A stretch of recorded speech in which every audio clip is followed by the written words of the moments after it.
Hello दोस्तों, मैं ओमपाल एक बार फिर से आपके अपने यूट्यूब चैनल ओम यादव स्टडी सेंटर पर आप सबका हार्दिक स्वागत करता हूं। कैसे हैं आप? आई होप ठीक होंगे। तो आज की जो हमारी क्लास होने वाली है, आपका एग्जाम होने वाला है चंडीगढ़ एसएससी जेबीटी टीजीटी और पीआरटी का। टीजीटी और पीआरटी का जो एग्जाम होने वाला है उसके लिए आज हमारा ये प्रैक्टिस सेट 4 है। इससे पहले मैंने क्या किया है, इससे पहले मैंने आपको प्रैक्टिस सेट 3 करा दिए। अगर वो आपने अभी तक नहीं देखे हैं तो आप जाके हमारी पिछली वीडियो देख सकते हैं। वो सारी क्लास बहुत ही इंपॉर्टेंट है, यानी पीआरटी और टीजीटी के लिए क्लास इंपॉर्टेंट है। और ये जितने भी क्वेश्चन करेंगे आए हुए क्वेश्चन है। जैसे 2022 में कुछ कुछ क्वेश्चन अलग होंगे, बाकी सारे क्वेश्चन 2022 में आए हुए हैं। तो हम इनको समझते हैं कैसे बेहतर तरीके से हम इनको कर सकते हैं, तो ट्रिक के माध्यम से भी करेंगे। और आपका एग्जाम 5 तारीख को होने वाला है, तो ये क्लास आपके लिए बहुत ही इंपॉर्टेंट होने वाली है। क्लास स्टार्ट करने से पहले यदि आप हमारे चैनल पर नए हैं तो चैनल को सब्सक्राइब करेंगे और बेल आइकन प्रेस करेंगे, जिससे कि आने वाली वीडियो की नोटिफिकेशन आपके पास सबसे पहले पहुंच सके। ठीक है, तो ये सारे पीवाईक्यू है, आपको बहुत अच्छे से करना है। और मैंने पीछे जो आपके यूपीएसआई नाम से जो हमारा बैच चल रहा है उसमें भी जो मैंने परसेंटेज करा है, आप उसको देख के जाएंगे तो परसेंटेज का 100% क्वेश्चन आएगा। तो देखो, मैथ सब में एक जैसा ही होता है, बस ये है कि आप यहाँ पे मैंने चंडीगढ़ एसएससी लिख दिया तो ये चंडीगढ़ के लिए हो गया, वो यूपीएसआई लिख दिया तो लेवल एक ही होता है। ठीक है, थोड़ा बहुत चेंज होता है, तो अब परसेंटेज है तो परसेंटेज ही रहेगा, वो तो उसमें कुछ चेंज नहीं कर सकते। तो आइए स्टार्ट करते हैं आज की हमारी क्लास। आज की हमारी क्लास का पहला क्वेश्चन और बहुत ही इंपॉर्टेंट क्वेश्चन है, समझ के करना है, बहुत बेहतर तरीके से करेंगे आज। तो देखो, आज का हमारा पहला क्वेश्चन, और पहला क्वेश्चन क्या है इसको हम पढ़ते हैं अच्छे से। ठीक है, देखो पहला क्वेश्चन है, अ पर्सन लीव सिटी के and 8 AM and reach city M at 1 PM. The second person leaves from city M at 12 noon, यानी दोपहर को 12 बजे निकला, and reach city K at 7 PM. What time will they meet? यानी एक कोई व्यक्ति है, मान के चलो ए नाम का, और ये M से निकलना स्टार्ट किया और कितने बजे निकला? सुबह के 8 बजे। कितने बजे निकला? सुबह के 8 AM पर। ठीक है, और 8 बजे जब ये निकला तो के पे पहुंचा, और के पे कहा कितने बजे पहुंचा? ये के पे पहुंचा कितने? 1 बजे, यानी 1 PM पर। ठीक है, अब यही एक दूसरा व्यक्ति है बी नाम का, मान लो एक दूसरा व्यक्ति है बी नाम का, ये यहां से स्टार्ट करता है, ये यहां से स्टार्ट करता है और यहां तक पहुंचता है, और ये 12 बजे यहां से निकला और कितने बजे पहुंचा? शाम को 7 बजे, 7 PM पर। ठीक है, 12 PM पर ये निकला और 7 PM पहुंचा। हमसे बोल रहा है कि वे किस समय एक दूसरे से मिलेंगे, यानी वे दोनों एक दूसरे से किस समय मिलेंगे। तो एक चीज मुझे बताओ, इसमें कुछ दिया है? हमें कुछ भी नहीं दिया, सिर्फ टाइम दिया है। अब देखो, ये टाइम एंड डिस्टेंस का क्वेश्चन है। हमने पढ़ा है कि कभी भी जो हमारा जैसे स्पीड होता है, जैसे मान लो यहाँ पे समय है, समय जो है, समय वो चाल का क्या होता है? प्रोपोर्शनल, यानी उल्टा होता है। ठीक है, हमेशा क्या होता है? चाल का उल्टा होता है समय। जैसे मान के चलो, अगर ये यहाँ से एम से निकल के और के तक पहुंच रहा है तो टोटल कितने घंटे ले रहा है? 5 आवर्स। कितने ले रहा है? 5 घंटे। और ये यहाँ से यहाँ तक यानी 12 से और 7 बजे पहुंच रहा है तो ये कितने घंटे ले रहा है? 7। हाँ, 7 घंटे। कितने ले रहा है? 7 आवर्स। अब यहाँ पे एक चीज आपको समझनी है, क्या समझनी है? देखो, जैसे मान लो अगर मैं, यानी यहां से मैं ए और बी का, अगर मैं स्पीड का रेशियो, सॉरी टाइम दिया है ना, टाइम का देखें तो टाइम क्या है? पहला 5 घंटे ले रहा है और दूसरा कितना ले रहा है? 7 घंटे। और कभी भी हमारे पास अगर टाइम का रेशियो आता है तो मैंने क्या बताया? समय का उल्टा चाल होता है, तो स्पीड क्या हो जाएगा? स्पीड का रेशियो ये 7 हो जाएगा और ये 5 हो जाएगा। तो हमारे पास जो डिस्टेंस आएगा, अब देखो हमारे पास फॉर्मूला क्या होता है? डी बराबर क्या होता है? एस इंटू टी, यही होता है ना। तो अगर इन दोनों को भी हम मल्टीप्लाई कर देंगे तो डी यहां से निकल के आएगा, यानी जो डी निकल के आया वो दोनों में क्या है? कांस्टेंट है, यानी डी की वैल्यू तो सेम है दोनों में। अब एक चीज मुझे यहां बताओ, अगर हम यहां से देखें तो दूरी यहां से निकाल सकते हैं, 7 पंजे कितना आ जाएगा? 35, यानी 35 दूरी है। इससे यहां से यहां तक बीच की दूरी है, ए एम से और के बीच की दूरी कितनी है? 35 किलोमीटर। ठीक है, अब ए अगर 8 बजे निकल रहा है और बी जो है, मान के चलो यहां से के से 12 बजे निकल रहा है, तो अगर यहां से ए 8 बजे निकलता है और बी बाद में निकलता है, तो मान लो अगर ए 12 बजे तक दूरी तय करे तो 1 घंटे में एक कितनी दूरी तय करता है? 1 घंटे में देखो, अगर 35 दूरी है टोटल और 5 की स्पीड से चल रहा है तो कितनी? 7 कर रहा है। यानी यहां से मैं यहां लिख सकता हूं कि एम जो है अगर यहाँ 8 बजे से चलना स्टार्ट करता है तो कितने बजे तक यहाँ तक पहुंच जाएगा, यानी 7 पहले घंटे में देखो 7 चलेगा, फिर दूसरे घंटे में 7, फिर तीसरे घंटे में 7 और फिर 4 घंटे में 7, यानी 8 और 4 कितने, यानी 12 बजे। अगर मान लो वो 12 बजे तक कितनी दूरी तय कर लेगा, 7 चौक 28, टोटल दूरी कितनी है 35, और यहां से अगर 28 कवर कर लेगा तो बची कितनी, अब 7 बची, कितनी बची 7। अब इस 7 दूरी को देखो, ये भी 12 बजे अब यहां से स्टार्ट हो रहा है और ये भी 12 बजे, यानी 28 दूरी चल ली है, इसका आप छोड़ दो हमें। अब यहाँ पे जो इनके पास जो रिलेटिव स्पीड है, यानी यहां से अगर ये स्टार्ट कर रहे हैं तो ये 12 से कर रहा है और ये भी 12 से, अब ये कहां पे मिलेंगे तो वो हमें देखना है। हमारे पास डिस्टेंस कितना बचा, सिर्फ 7 बचा, और दूरी और हमारे पास टाइम कितना है, देखो 7 और 5 12 है, और इसमें 60 का गुणा कर देंगे, क्यों करेंगे, क्योंकि ये मिनट में निकल के आएगा, तो 12 पंजे 60 और 5 सत्ते 35, ठीक है, तो ये क्या आ गया हमारा 35 मिनट, यानी 35 मिनट बाद ये एक दूसरे से मिल जाएंगे। तो हमारे क्वेश्चन का आंसर अगर 12 में 35 जोड़ेंगे तो कितना आ जाएगा, 12:35 पर एक दूसरे से क्या हो जाएंगे, मिल जाएंगे। आशा करता हूं क्वेश्चन समझ में आया होगा, बहुत ही आसान क्वेश्चन है, बस आपको तरीका आना चाहिए। अगर नेक्स्ट क्वेश्चन की बात करें तो नेक्स्ट क्वेश्चन सेम ऐसा ही। अब देखो सेम क्वेश्चन हमारा अगला है, एक ट्रेन अंबाला से सुबह 6 बजे रवाना होती है, ठीक है, और सुबह 10 बजे दिल्ली पहुंचती है। दूसरी ट्रेन दिल्ली से सुबह 8 बजे रवाना होती है और 11:30 बजे अंबाला पहुंचती है।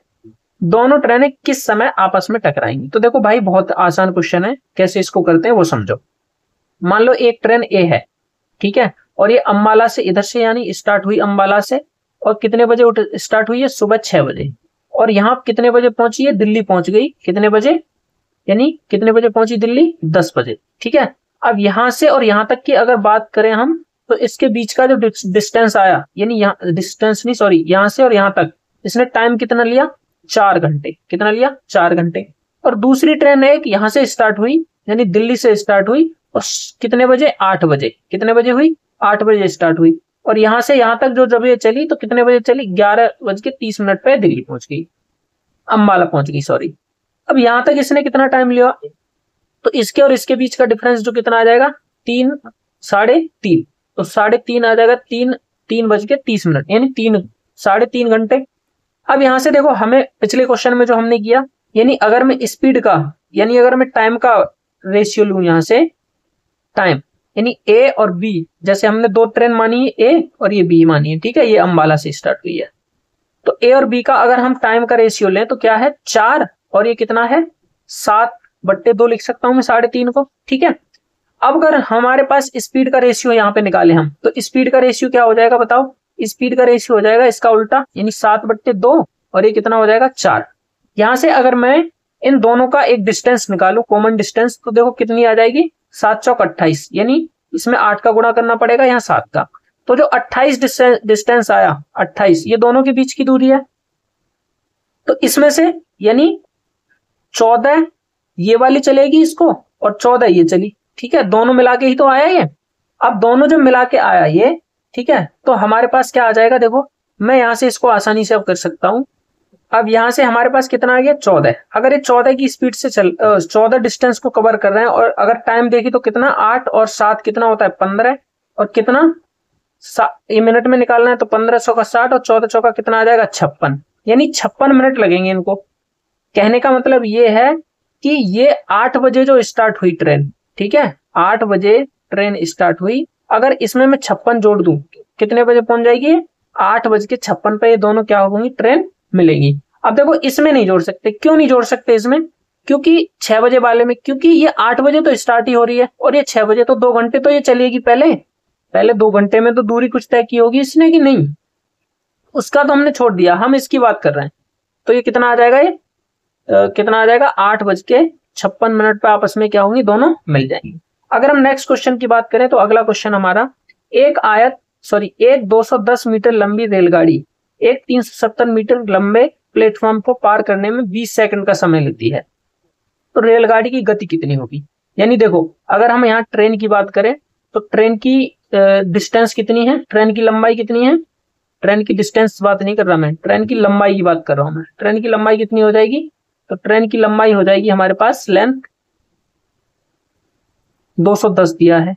और प्लेटफॉर्म की लंबाई कितनी है प्लेटफॉर्म की 310।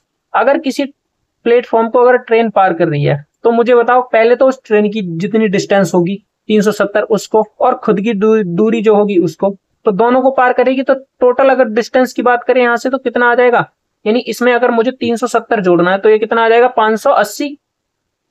इस 580 को अगर 20 मीटर पर सेकंड यानी 20 सेकंड का समय लेती है, और टाइम कितना ले रही है ये, टाइम सिर्फ 20 सेकंड। तो हम 20 सेकंड यानी हमें क्या निकालना है, स्पीड निकालना है। तो स्पीड बराबर क्या होता है, स्पीड बराबर दूरी बट्टे समय, यही होता है ना, ये हमने पढ़ा है अच्छे से। तो 580 बट्टे में 20 करेंगे तो कितना आ जाएगा, 2 दूनी 4 और 2 निम 18, यानी 29 मीटर पर सेकंड। हमारे इस क्वेश्चन का क्या आ जाएगा, तीसरा नंबर ऑप्शन करेक्ट। देखो क्वेश्चन काफी मैं लेके आया हूं तो जल्दी जल्दी करेंगे, थोड़ा सा आपको समझ के चलना है, एक एक क्वेश्चन बहुत ही इंपॉर्टेंट है। और अगर आप हमारे चैनल पर नए हैं तो चैनल को सब्सक्राइब, बेल आइकन प्रेस करेंगे और अपने ज्यादा से ज्यादा दोस्तों में शेयर करेंगे। जो भी आपका एसएससी चंडीगढ़ टीजीटी पीजीटी की तैयारी कर रहा है, और पीआरटी की जो भी तैयारी कर रहा है, सब तक इस वीडियो को पहुंचाएंगे, ये आपकी जिम्मेदारी है। मैं जो भी क्वेश्चन है सब आपको लेके आया हूं, ठीक है। तो आगे क्वेश्चन हम कर लेते हैं। जो हमारा नेक्स्ट क्वेश्चन है क्या है, अगला क्वेश्चन है, सोने और चांदी के एक मिश्र धातु का वजन 50 ग्राम होता है। कितना है, 50 ग्राम। कोई बात नहीं है, 50 ग्राम है तो मिश्र धातु का वजन कितना होता है, 50 ग्राम। इसमें 80% सोना होता है। मिश्र धातु में कितना सोना मिलाया जाना चाहिए ताकि सोने का प्रतिशत बढ़कर 90 हो जाए। अब देखो, अभी मैंने 2 दिन पहले ही एक क्लास ली है मिक्सर की जो क्लास ली है मिक्सर, उसका ये क्वेश्चन है। तो मैं बोल रहा हूं ना, जो मैंने पीछे क्लास ली है आप उनको भी देखो जाके। अब मान के चलो मिश्र धातु का वजन कितना है, एक सोना और चांदी यानी गोल्ड और प्लस सिल्वर, इसका वजन टोटल कितना है, 50 ग्राम है, ठीक है। उसमें 80% सोना है। अगर मान के चलो मैं यहां गोल्ड और सिल्वर इन दोनों का निकालूं, यानी 80% अगर सोना है किसी में, ठीक है, तो 20% सिल्वर होगी। बताओ होगा कि नहीं। अगर 20% सिल्वर होगी तो मैं इसको छोटा करके लिख सकता हूं, बिल्कुल लिख सकता हूं। यहां से अगर इसको मैं लिखेंगे छोटा करके तो 20 एकम 20 और 20 चौक 80, यानी 4 अनुपात में 1 लिख सकते हैं। वही बोल रहा है कि मिश्र धातु में कितना सोना मिलाया जाए ताकि सोने का प्रतिशत बढ़कर 90 हो जाए। अब देखो सेम क्वेश्चन मैंने ये सारे टाइप वाइज मैंने कराए पिछली वीडियो में। आपको मिक्सर की क्लास करके आप सर्च करना है, Om Yadav study centre mixer class, या फिर ओमपाल सर मिक्सर क्लास, आप करोगे सर्च तो मिल जाएगा आपको। या हमारे चैनल पर मैंने प्लेलिस्ट भी बना दिया, यूपीएसआई वाले मिलेंगे ये सारे क्वेश्चन। किसमें मिलेंगे, यूपीएसआई की जो आपको क्लास देखने को मिलेगी प्लेलिस्ट, उसमें सारे ये पूरा चैप्टर मैंने कराया बहुत अच्छे से। अब इसमें से जैसे जो भी टाइप आता है, ये तो बहुत इजी वाला है, मैंने इससे बड़े बड़े मतलब अच्छे लेवल के भी क्वेश्चन कराए। अब देखो हमें क्या करना है, सोना बढ़ाना है। सोने का मिश्र धातु में कितना सोना मिलाया जाए, जितना जो क्या हो जाए 90%। अगर ये मान के चलो 90% होता है तो ये 10% बचेगा। अब एक बात बताओ मुझे, अगर मैं इसको काट के फिर से इसको भी छोटा करूं तो यहां से 0 से 0 हट जाएगा ये, यानी ये कितना आ जाएगा 9 अनुपात में 1। हमें सिर्फ सोना बढ़ रहा है लेकिन सिल्वर में तो कोई चेंज नहीं है, तो सिल्वर का रेशियो यहाँ पे भी 1 है और यहाँ पे भी 1 है। काटने के बाद तो यही आ गया ना 9 अनुपात में 1। बताओ नया रेशियो तो यही बना, तो इसमें कोई चेंज नहीं हो रहा, यानी यहाँ पे चेंज हो रहा है, यहाँ पे चेंज हो रहा है। तो वही पूछ रहा है कि कितना मिलाया जाए, कितना सोना।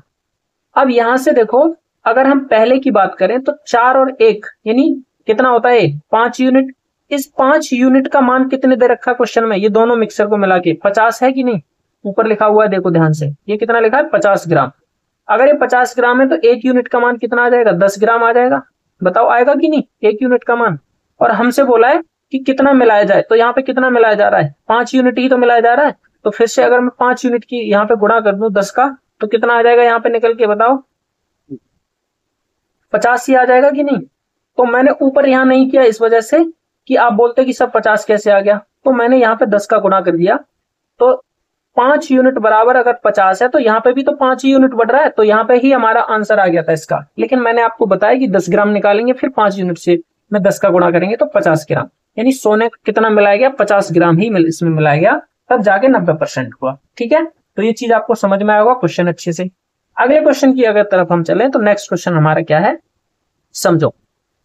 नेक्स्ट क्वेश्चन है 6 वर्ष पहले कुणाल और रवि की आयु का अनुपात 6:5 था।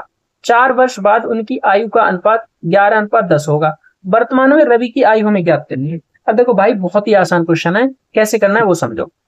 जैसे एक तो होता है हमारा एक बिफोर यानी यहाँ पे पास्ट, एक पास्ट एज होती है, एक प्रेजेंट PR, और एक होता है क्या फ्यूचर, आगे मतलब जो आएगी।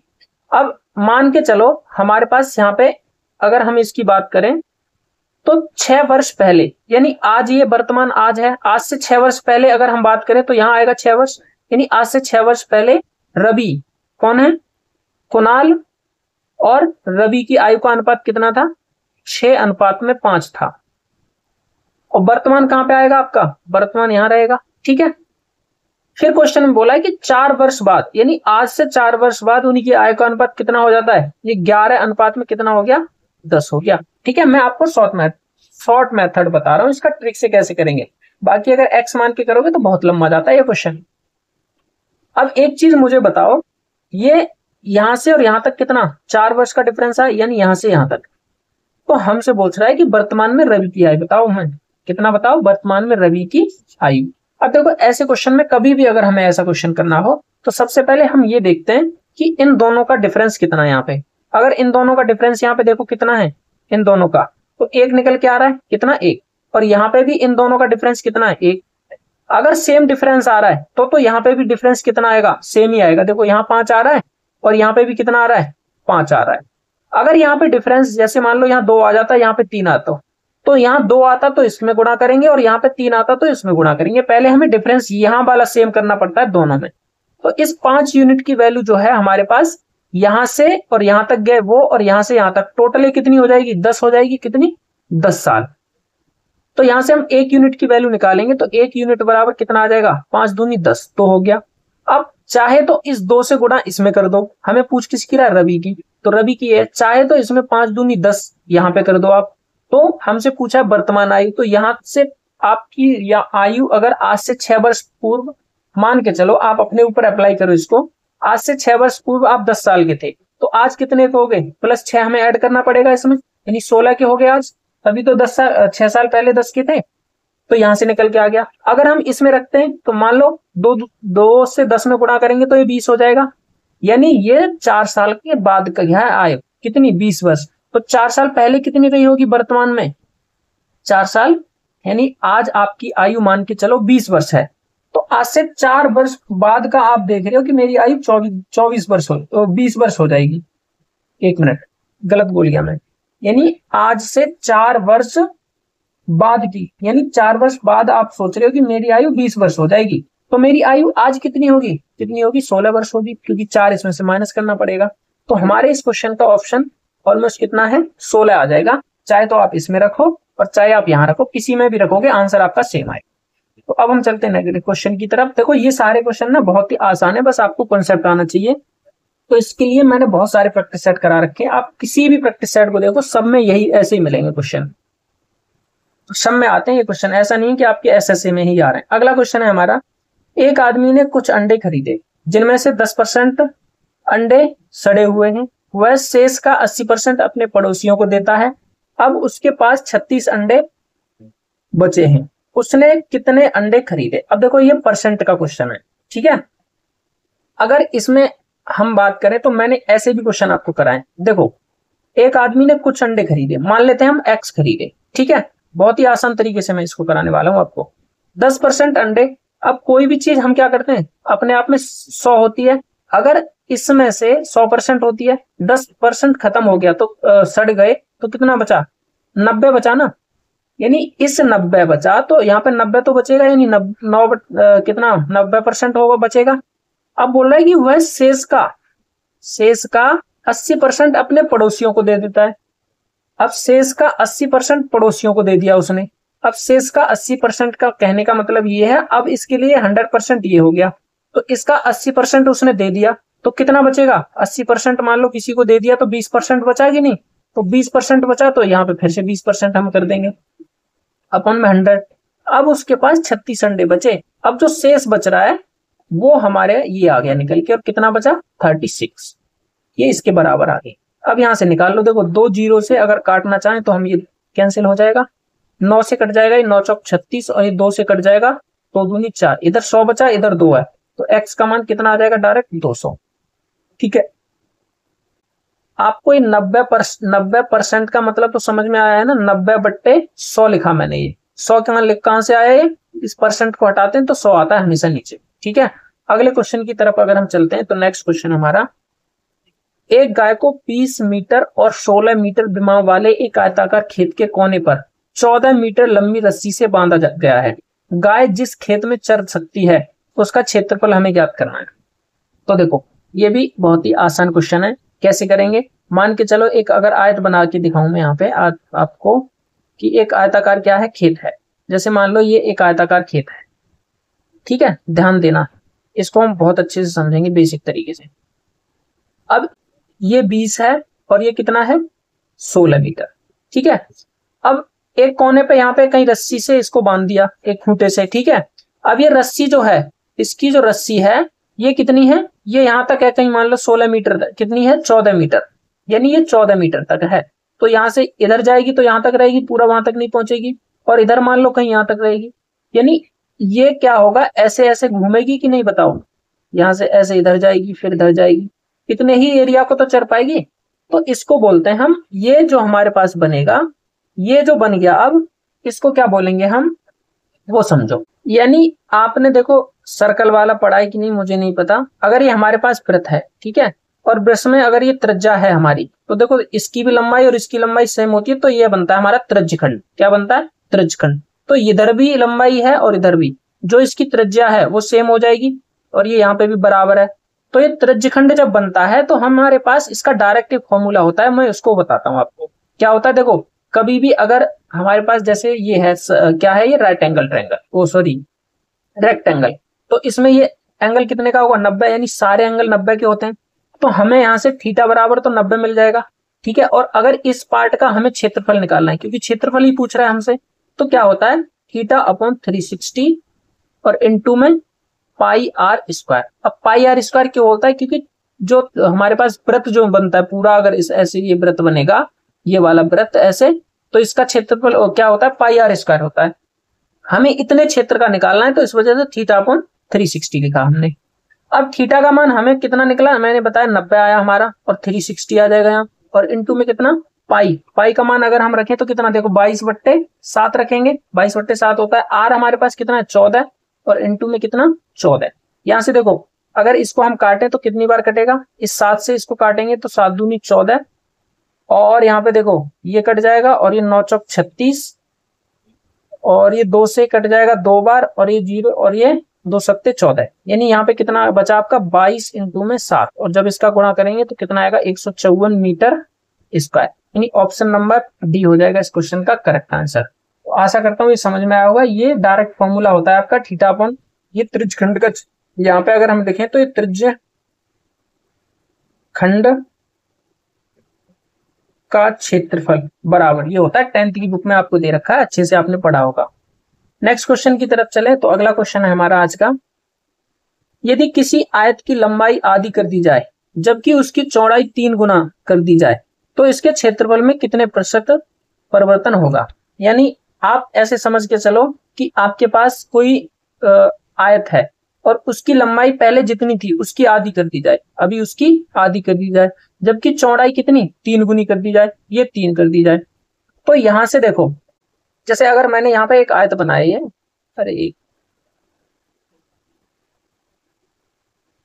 जैसे ये आयत बनाया मैं मान लेता हूं इसकी जो चौड़ाई है इसको मान लेता हूं कितना, ये 10 है, कितनी है ये 10, ठीक, और इसकी चौड़ाई तो 10 हो गई, और अगर मैं इसकी लंबाई की बात करूं, ये मार करना हमारा थोड़ा सही नहीं चल रहा है, इसको मान लेता हूं कितनी 20। अब इस चौड़ाई को देखो यहाँ पे बोला गया क्वेश्चन में कि लंबाई आधी कर देते हैं, यानी ये जो लंबाई है इसको आधा कर दो, यानी 5 हो जाएगी, और इस चौड़ाई को आप कितना करोगे, चौड़ाई को 3 गुना कर दो। तो अगर इसको 3 गुना करोगे आप तो कितनी हो जाएगी बताओ, 60 हो जाएगी, कितनी हो जाएगी 60, इतनी हो जाएगी ना। अब देखो अगर हम पहले इसका अगर क्षेत्रफल निकालते पहले, यानी इसको जैसे आयत का क्षेत्रफल क्या होता है, आयत का क्षेत्रफल बराबर क्या होता है, L इंटू बी, यानी लंबाई इंटू चौड़ाई। तो 10 इंटू अगर मैं 20 करता तो ये कितना आएगा मेरे पास, 200 आ जाएगा। कितना आएगा ये, 200। ठीक है, ये 5 को अभी हम थोड़ा यहां से हटा के इधर लिखेंगे। कितना आ गया, 200 आ गया।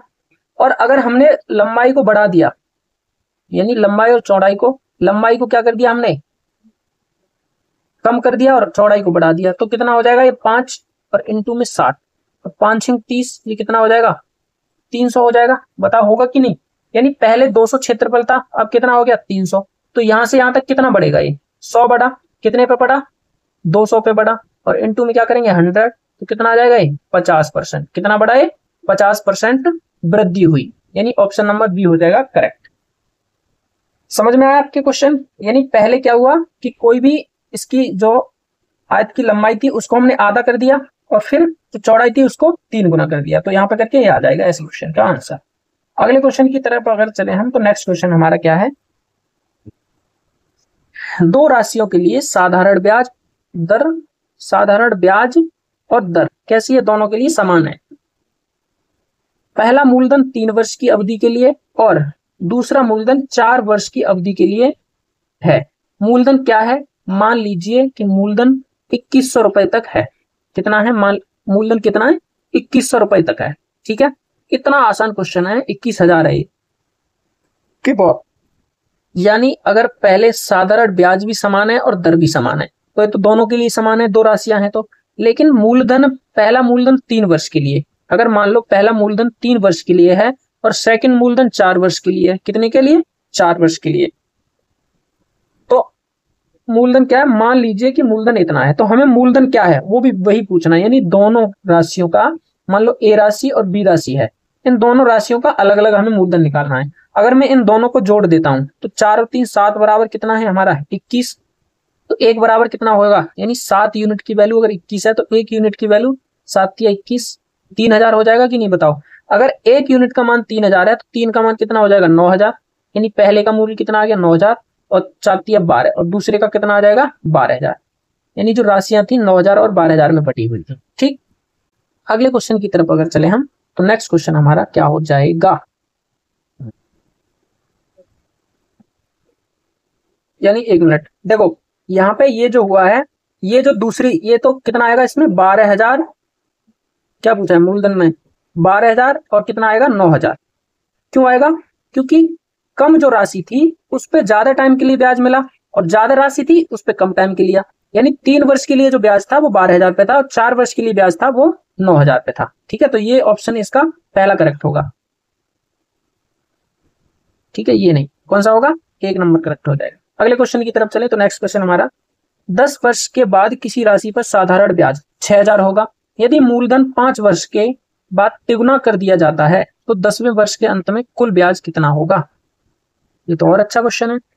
10 वर्ष के बाद किसी राशि पर साधारण ब्याज कितना है, 600 रुपए होगा। यदि मूलधन आधा कर दें, तो मूलधन को आधा कर दो, क्या दिक्कत है। तो 5 वर्ष के बाद तिगुना कर दिया जाता है, 10वें वर्ष के अंत में कुल ब्याज कितना होगा। अब देखो, इस क्वेश्चन में आपको एक चीज समझनी है।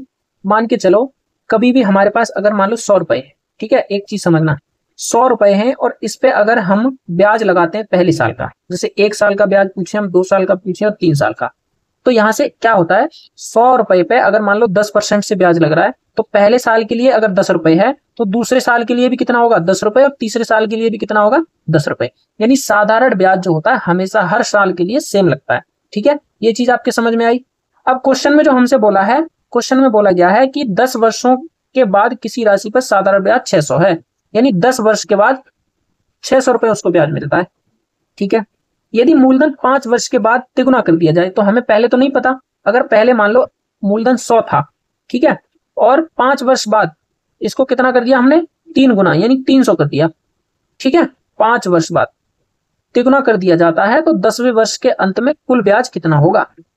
अब मान के चलो आप कि पहले 5 वर्ष का, तो देखो अगर हम इसको करें तो कैसे करेंगे, जैसे हमने क्या बोला कि 5 साल बाद वो 3 गुना कर देता है। अगर वो 3 गुना करता है, मान लो 10 साल का हमारे पास 10 ईयर का कितना है, 600 रुपए, तो 5 ईयर का अगर हम यहाँ से निकाले तो कितना हो जाएगा, 5 ईयर का, इसका आधा हो जाएगा नहीं ब्याज। मैंने बताया आपको क्या कि ब्याज क्या होता है, हर साल सेम लगता है। अब आगे बोला है कि 5 वर्ष के बाद तिगुना कर दिया जाता है, तो 10वें वर्ष के अंत में कुल ब्याज। अब देखो 5 साल का, अगर पहले 5 साल का हमने 300 निकाला तो अगले 5 साल के लिए 3 गुना कर दिया। तो भाई अगर ब्याज किसी मूलधन को, जैसे मान लो कुछ भी यहाँ पे मूलधन आपका रहा हो, जैसे मैंने 100 बताया वो समझाने के लिए आपको, अगर कुछ भी रहा हो उसको आप 3 गुना करोगे, 3 गुना, तो 3 गुना करोगे तो ब्याज भी 3 गुना हो जाएगी। अगर आपको यहाँ पे ब्याज पहले 300 मिल रहा था तो अब 5 साल में कितना मिलेगा, इसका गुना करोगे तो 3×3=900 मिलेगा। यानी ये बाद के 5 साल का है, ये बाद के 5 साल का ब्याज है, ये 5 साल का, यानी बाद के, यहां लिख सकते हैं बाद के 5 साल का SI कितना हो जाएगा 900, और पहले के 5 साल का कितना हो जाएगा 300। अगर इन दोनों को जोड़ दें हम तो कितना आ जाएगा, ये दोनों को जोड़ने के बाद 1200, यानी 1200 जो होगा वो 10 साल का ब्याज आ जाएगा कि नहीं टोटल। तो हमारा इस क्वेश्चन का कितना आ जाएगा आंसर, ऑप्शन नंबर सी हो जाएगा करेक्ट। नेक्स्ट क्वेश्चन की तरफ चले हम, तो नेक्स्ट क्वेश्चन है हमारा, अब देखो ये क्वेश्चन बहुत ही इंटरेस्टिंग क्वेश्चन है। कैसे करते हैं, देखो वस्तु एक्स की कीमत में हर साल 40 पैसे की वृद्धि होती है। ओके ठीक है, कितने की, 40 पैसे की। जबकि वस्तु ये बाई है, बाई की कीमत में हर साल 15 पैसे की वृद्धि होती है। यदि 2014 में वस्तु एक्स की कीमत 4.20 थी और बाई की कीमत 6.30 थी, तो किस वर्ष वस्तु एक्स की कीमत वस्तु बाई से 40 पैसे अधिक होगी। अच्छा क्वेश्चन है बहुत। अब यहां समझो, जैसे एक्स की जो कीमत थी कितनी थी, 40 पैसे, ठीक है, और बाई की जो कीमत थी वो कितनी है, 15 पैसे। यानी कहने का मतलब यह है कि एक्स की कीमत में प्रतिवर्ष कितने का, 40 पैसे की वृद्धि होती है, ठीक, और बाई की कीमत में कितने की होती है, 15 पैसे की वृद्धि। लेकिन इनकी अगर कीमत की बात की जाए कि इनकी कीमत है कितनी, तो एक्स की जो कीमत है, एक्स की कीमत वो कितनी है 4.20, और बाई की कीमत की अगर बात करें हम तो कितनी है 6.30। अगर मैं इसका मतलब यह है कि 4 रुपए 20 पैसा और 6 रुपए 30 पैसे, इनको अगर पैसों में चेंज कर ले हम तो ये 420 पैसे हो जाएंगे और ये कितना हो जाएगा 630 पैसे। ठीक है, अगर हम इनके अब डिफरेंस की बात करें, अब हमें क्या निकालना है, इनका डिफरेंस निकालना है। अगर मैं इसका डिफरेंस निकालता हूं तो देखो एक्स कितना भी चलता है, ठीक है, एक्स मान के चलो अगर 40 पैसे की वृद्धि होती है एक्स में, लेकिन 15 पैसे बाई भी बढ़ जाता है, तो ये कितना कवर कर पाता है, यानी ये इससे सिर्फ 25 पैसे ही तो ज्यादा पहुंच पाता है एक साल में, हर साल ये 25 पैसे ज्यादा हो जाता है इससे। तो इन दोनों के बीच का डिफरेंस आ गया। लेकिन इनके दोनों के बीच का डिफरेंस कितना है, ये इन दोनों के बीच के डिफरेंस की बात करें तो कितना है 210। अब इसको 210 तक पहुंचना है, 210 कवर करना है। अब कितने साल में करेगा वो देखो कैसे करेंगे। अगर इस 210 को हमें कवर करना है और 25 के डिफरेंस, यानी 25 हर साल बढ़ रहा है, तो 25 × 200 होते हैं, यानी 8 साल तो उसको पूरे पूरे लग जाएंगे और 200 चल जाएगा, यानी फिर भी उसको 10 पैसे और चलना है अभी। और चलने की कितने की दर से है, 25 पैसे की से, तो 8 साल और प्लस में 25 पैसे, तो सॉरी 8 साल और 10/25 पैसे।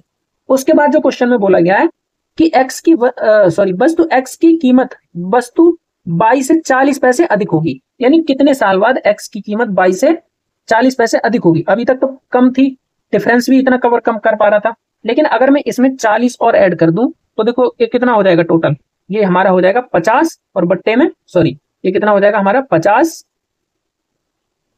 एक मिनट, कितना हो जाएगा ये हमारा 50 और बट्टे में कितना 25, यानी 25 दूनी 50, यानी 2 साल उसको और लगेंगे अगर वो 40 पैसे उससे 22 से अधिक होना चाहता है। तो 8 साल तो पहले के और 2 साल ये, अगर इन दोनों को जोड़ दें तो कितना साल हो जाएगा 10 साल। और किस साल से कर रहे हैं 2014 से, और 2014 में अगर मैं 10 जोड़ता हूं तो कितना आएगा आंसर बताओ आप मुझे, आप तो बता सकते हो ना। 2014 में अगर 10 जोड़ते हैं, 2014 और प्लस 10 कितना आ जाएगा 2024, यानी ऑप्शन नंबर बी हो जाएगा करेक्ट। आंसर समझ में आया आपके, सॉरी क्वेश्चन समझ में आया आपके। तो अगले क्वेश्चन की तरफ अगर चले हम, तो नेक्स्ट क्वेश्चन हमारा, देखो आपको क्या करना है, वीडियो को ज्यादा से ज्यादा लाइक शेयर करना है। जो भी हमारे भाई इस एसएससी की तैयारी कर रहे हैं, यानी किसी भी एग्जाम की, और जो ये वीडियो देख रहे हैं तो वो आगे इसको बढ़ाएं, या आपसे रिक्वेस्ट है कि आप इस वीडियो को ज्यादा से ज्यादा शेयर करें। अगले क्वेश्चन की तरफ चलें, तो 2 नल ए और बी एक टंकी को क्रमशः 20 मिनट और 30 मिनट में भर सकते हैं। सारे क्वेश्चन देखो आए हुए हैं आपके, ऐसा क्वेश्चन एक भी नहीं है जो ऐसे ही करा रहा हूं मैं। ए और बी कितने में भर सकते हैं, 20 मिनट और 30 मिनट में भर सकते हैं। एक आउटलेट का मतलब है कि खाली करने वाला पाइप। सी पूरे टैंक को 15 मिनट में खाली कर सकता है। ए बी और सी को एक वैकल्पिक रूप में खोला जाता है प्रत्येक को 1 मिनट के लिए टंकी को भरने में कितना समय लगेगा। यानी कहने का मतलब ये है कि ए है, बी है और सी है। ठीक, इन तीनों को जो खोला जाता है, जैसे ये भर सकता है इसको 20 मिनट में, ये भर सकता है तो प्लस का निशान लगाएंगे, और ये भर सकता है 30 मिनट में, और ये खाली कर रहा है कितने में, 15 में। अगर मैं इनका एक एलसीएम निकालूं, यानी एक ऐसी संख्या, तो 60 आ जाएगा। यानी ये 4 1 मिनट में 4 भरता है, खाली करता है, और ये 1 मिनट में 2 भरता है, 30 दूनी 60, और ये 20 तिया 60, यानी 1 मिनट में कितना, 3 भरता है। अब बोल रहा है प्रत्येक को 1-1 मिनट के लिए चला जाता है, और वैकल्पिक रूप से, यानी क्रम से, जैसे पहले ए चला, ए फिर बी चलेगा, फिर बी चलेगा, फिर सी चलेगा। यानी कहने का मतलब यह है, अगर ए चला 1 मिनट, तो 1 मिनट में 3 भर दिया इसने, फिर दूसरी मिनट में कौन चला, बी, तो इसने 2 भर दिया। अब तीसरी मिनट में सी चलेगा तो ये 4 खाली करेगा, तो माइनस के 4, यानी टोटल अगर 3 मिनट में भरा जाए, यहां से 3 मिनट में जो भरा जाएगा वो कितना भरेगा, सिर्फ 1 लीटर पानी भरा जाएगा टंकी में। अब मुझे पहुंचना कितना है। अब देखो इस क्वेश्चन का आंसर बहुत सारे स्टूडेंट क्या करते हैं, गलत करके आते हैं। कैसे करके आते हैं मैं समझाता हूं। अगर मान लो मैं डायरेक्ट यहाँ पे 60 मिनट पहुंचा दूं, तो देखो अगर मैं यहाँ पे मुझे पता है कि 60 भरना है, तो 60 मिनट में भरेगा। आप ऐसे ही करोगे ना, 60 मिनट में भर जाएगा। लेकिन आप ये देखो कि पहले क्या है, पहले 3 भर रहा है, फिर बी भर रहा है, पहले ए भर रहा है, फिर बी भर रहा है, यानी क्रम से भर रहे हैं। अगर मैं मान के चलो, अगर 3 मिनट में ये 1 यूनिट भर रहा है, तो मैं अगर इसको 55 मिनट में भरवाऊं कि 55 मिनट में कितना भरा जाएगा, तो सॉरी 55 मिनट में नहीं, 55 लीटर।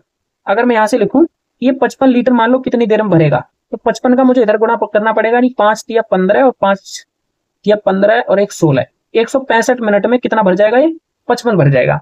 ठीक है, अब क्यों लिया ये भी आपको मैं समझाता हूं। उसके बाद फिर यानी 55 मिनट तक इन तीनों का काम हो गया कि ये चल के बराबर हो गए। अब फिर से बारी किसकी आएगी, ए की बारी आएगी। अब जब ए की बारी आएगी तो ए कितना भरेगा, 3 भर देगा 1 मिनट में। ठीक है, फिर बचेगा कितना इसमें, अब देखो 60 था टोटल, यहाँ पे कितना है 60, और 60 में से 55 अगर मैंने कर दिया माइनस, तो 5 ही तो बचा। अब इस 5 में से 3 भर दिया ए ने, अब फिर बचा कुचा कौन भरेगा, बी भरेगा, और बी भरेगा कितना 2, तो 3 और 2 कितना होता है 5, यानी 1 मिनट फिर से लगेगा इसमें। कहने का मतलब ये है कि 165 मिनट तो पहले तीनों ने भर दिया 55 लीटर, उसके बाद 1 मिनट फिर से ए चला और 1 मिनट बी चला, तो कितना हो गया टोटल, ये इसको हम लिख सकते हैं कितना हो गया, ये 167, कितना हो गया 167। अब 167 मिनट में टोटल कितना भर जाएगा, 55 ही और 5 ही, कितना 60 लीटर। यानी हमारे पास जो ऑप्शन आएगा 167 आएगा इस क्वेश्चन का करेक्ट आंसर। सब बच्चे क्या करते हैं 180 खटाक से लगा देते हैं इसमें, 60 का इधर गुणा करेंगे, 60 दिया 180, बस हो गया। तो वहीं पे आपको क्या मिलेगा, माइनस के 2.5 नंबर। अगले क्वेश्चन की तरफ चले तो नेक्स्ट क्वेश्चन हमारा, एक साझेदारी में ए पूंजी का 1/6 भाग 1/6 समय के लिए निवेश करता है, बी पूंजी का 1/3 भाग 1/3 समय के लिए निवेश करता है, और सी शेष पूंजी पूरे समय के लिए निवेश करता है। 4600 रुपए के लाभ में से बी का हिस्सा ज्ञात कीजिए। अब इसमें कोई टाइम तो हमें दिया नहीं कितना है, तो हम अपनी तरफ से क्या करेंगे, इसमें एक टाइम मानेंगे, और वो टाइम में मान लेता हूं कितना, 1 साल। यानी 1 साल में कितना होता है, 1 ईयर की अगर हम बात करें तो 1 साल में 12 महीने होते हैं। ठीक, अब यहां से ए जो है, ए और एक कौन है, एक साझेदारी में ए, अपनी पूंजी का कितना 1/6 भाग, यानी ये 1/6 भाग को कितने समय के लिए, यानी इसमें तो ये क्या है, इसका कुछ प्रिंसिपल है और ये टाइम है, कितने टाइम के लिए लगा रहा है, ये 1/6 समय के लिए। ठीक, और बी जो है अपनी पूंजी का कितना 1/3 भाग लगा रहा है और 1/3 समय के लिए। सी जो है शेष बचा भाग। अब देखो मैं अगर यहाँ पे कोई एक ऐसी संख्या मान लूं जो इन दोनों में एक कॉमन है, यानी एक फ्रैक्शन में ना रहे, तो मैं 3 और 6 का लासा लूं तो 6 आ जाएगा, कितना आएगा 6। अगर 6 एलसीएम आ जाएगा इसका, तो मैं 6 ही एक संख्या मान लेता हूं। अगर 6 यहाँ पे मैं संख्या मान लेता हूं तो 1/6 भाग यानी एक पार्ट हो गया, यानी ए ने एक पार्ट लगाया, और वहीं 1/3 बी ने कितना लगाया 2 पार्ट लगाया। ठीक है, बाकी 1 और 2 टोटल अगर इनकी दोनों की जो मैंने 6 माना, इसमें से एक पार्ट ए ने लगाया और 2 पार्ट बी ने, तो सी कितना लगाएगा, सी 3 लगाएगा, कितना पार्ट लगाएगा 3। यहाँ पे अगर मान लो मैं टोटल समय अगर 12 महीने मान लूं, तो 6 दूनी 12, यानी ये 2 साल के लिए लगाता है, ये 2 मंथ के लिए, सॉरी कितने के लिए 2 मंथ के लिए लगाएगा ये। और इसको भी अगर मैंने 12 माना है तो 2 3 चौक 12, यानी ये 4 मंथ के लिए लगाया, यानी और ये क्या कर रहा है, जो सी है वो टोटल जितना भी मंथ है यानी 12 महीने के लगा रहा है। ठीक है, अब यहां से हमारे पास एक रेशियो बनेगा, वो क्या बनेगा, देखो अगर इसमें 2 का और 1 का गुणा करें, 2 एकम 2 होगा, 4 का और 2 का गुणा 4 दूनी 8 होगा, और 12 तिया 36, ये क्या बन गया, रेशियो बन गया इनका। अगर हम इसको छोटा करें तो 2 एकम 2, 2 चौके 8 और ये 18 आ जाएगा, 18 दूनी 36। क्वेश्चन में हमसे पूछा गया है कि उनके पास लाभ कितना हो रहा है 46, यानी 4600 के लाभ से में से बी का हिस्सा पूछा है। तो बी का हिस्सा कितना है 4, और कितने में से निकालेंगे इसको, हमें निकालना कितने में से। अगर इन दोनों सबको जोड़ें तो देखो 18 22 और ये 23, यानी इन तीनों को अगर हम जोड़ते हैं तो हमारे अकॉर्डिंग कितना है 23 यूनिट, लेकिन क्वेश्चन के अकॉर्डिंग कितना है 4600। कितना है ये 4600। अगर ये 4600 है क्वेश्चन के अकॉर्डिंग तो मैं 1 यूनिट का मान यहां से निकाल सकता हूं, कितना 23 दूनी 40, यानी 200 आ जाएगा। और हमें निकालना कितना है, किसका हिस्सा है बी का, तो बी का कितना है 4, तो 4 का अगर यूनिट का मान निकालूं तो कितना आ जाएगा ये 800। कितना आ जाएगा 800, और हमारा क्वेश्चन का आंसर भी यही हो जाएगा, बी ऑप्शन करेक्ट हो जाएगा। नेक्स्ट क्वेश्चन की बात करूं तो ये जो क्वेश्चन है इंपॉर्टेंट क्वेश्चन है, और आज की हमारी इस क्लास का अंतिम भी क्वेश्चन है। ठीक है, तो क्लास आपको कैसी लगी वो बताएंगे आप, इसको भी कर लेते हैं। एक पिता ने 17 और 18 वर्ष की आयु के अपने 2 पुत्रों के लिए 16,400 की वसीयत छोड़ी। उन्हें 20 वर्ष की आयु में 5% चक्रवृद्धि ब्याज पर समान राशि मिलनी चाहिए। छोटे बेटे का वर्तमान हिस्सा ज्ञात कीजिए। इसके लिए देखो मैं एक शॉर्ट ट्रिक बताता हूँ आपको। जैसे कितने 5%, पहले तो ये 5% है, इस 5% को मैं अगर फ्रैक्शन बनाऊं तो 5 एकम 5 और 5 दूनी 10, यानी अगर 20 चक्रवृद्धि ब्याज मिलेगी तो हमेशा पॉजिटिव होगा, यानी 1 की ब्याज मिलेगी 20 पे, तो कितनी हो जाएगी ये 21/20, 1 साल का। ये कितने का है 1 साल का। अगर मैं यहाँ पे छोटा बेटा की बात करूं, यहाँ पे उसका छोटा बेटा है और यहाँ पे रख लेते हैं हम उसके बड़े बेटे को। ठीक है, बड़े बेटा, छोटे बेटे की मैं मान लेता हूं कि x है, क्या है x, उसका कोई 16,400 में से x भाग उसको जा रहा है। और कितने, देखो अगर ये 17 साल का है और ये कितने का है 18 साल का, बड़ा बेटा 18 साल का है। और अगर 20-20 साल तक जाएंगे तो इसकी डिफरेंस कितना आ रहा है, ये 3 साल का डिफरेंस है, यानी 3 साल तक इसको ब्याज मिलेगी और इसको कितने तक मिलेगी, इसको 2 साल तक मिलेगी। इसकी पूंजी अगर x है, ऐसे समझो अगर इसको x रुपए मिले, x पूंजी अगर इसकी हिस्सा x है उसमें, इसका अगर x है तो इसका कितना होगा 16,400 और माइनस के x, भाई x 16,400 में से माइनस x करेंगे जब भी तो इसका बचेगा।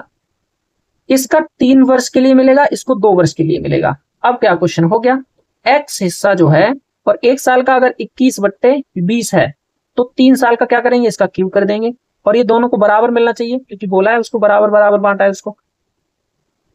और इसका कितना हो जाएगा 16,400 और माइनस के x, क्योंकि बराबर में रखना है, और ये 21/20 और ये 2 साल के लिए है तो इसका 2। अब यहाँ पे एक चीज समझो आप कि अगर ये 2 साल के लिए तो ये तो पूरा कट जाएगा यहाँ से यहाँ तक, यहाँ बचेगा क्या 21x/20, और यहाँ पे क्या बचेगा 16,400 और माइनस के x, यही बचेगा। यहाँ से 20 में हटाऊंगा तो इधर जाएगा, गुणा हो जाएगा इसका, यानी ये हो जाएगा इधर 21x बराबर, इसको हम लिख सकते हैं 16,400 गुणा में 20 और माइनस के 20x। इस 20x को इधर लाएंगे तो ये माइनस का है तो प्लस का हो जाएगा, क्या समझो, तो कितना हो जाएगा ये 41x हो जाएगा कि नहीं, बराबर कितना है 16,400।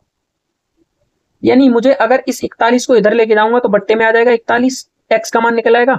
यहाँ अगर इधर इसको लेके जाएंगे तो यहाँ सिर्फ x बचेगा कि नहीं, अब यहाँ पे सिर्फ क्या बचा x बचा, तो यहाँ से x का मान अगर निकालेंगे तो 41 चौका कितना होता है, और गुणा में देखो यहाँ पे कितना, ये 20 भी है, ये 20 भी लिखना है, तो 41 में 4 से भाग, इसमें 4 बार जाएगा 164 हो जाएगा, 4 दूनी 8, यानी कितना हो जाएगा इसका 8, और ये 400 है तो 8,000, यानी छोटे बेटे का हिस्सा जो आ गया कितना आ गया 8,000। और हमसे वही पूछा है कि छोटे बेटे का हिस्सा बताओ, तो 8,000 इस क्वेश्चन पे क्या हो जाएगा करेक्ट आंसर। तो ये थी आज की हमारी क्लास, कैसी लगी आपको कमेंट बॉक्स में कमेंट करके अवश्य बताएंगे कि आपको क्लास कैसी लगी। और जितना भी था मैंने आपको ये कराया, अगर आप इस वीडियो पे रिस्पांस अच्छा देते तो मैं और भी प्रैक्टिस सेट जिसके जो बाकी बचे इसके वो भी करा दूंगा। लेकिन आपको करना क्या है, वीडियो को ज्यादा से ज्यादा शेयर करना है अपने दोस्तों में, जिससे कि सब तक ये वीडियो पहुंच सके। तो आज के लिए इतना ही दोस्तों, मिलते हैं नेक्स्ट वीडियो में, तब तक के लिए जय हिंद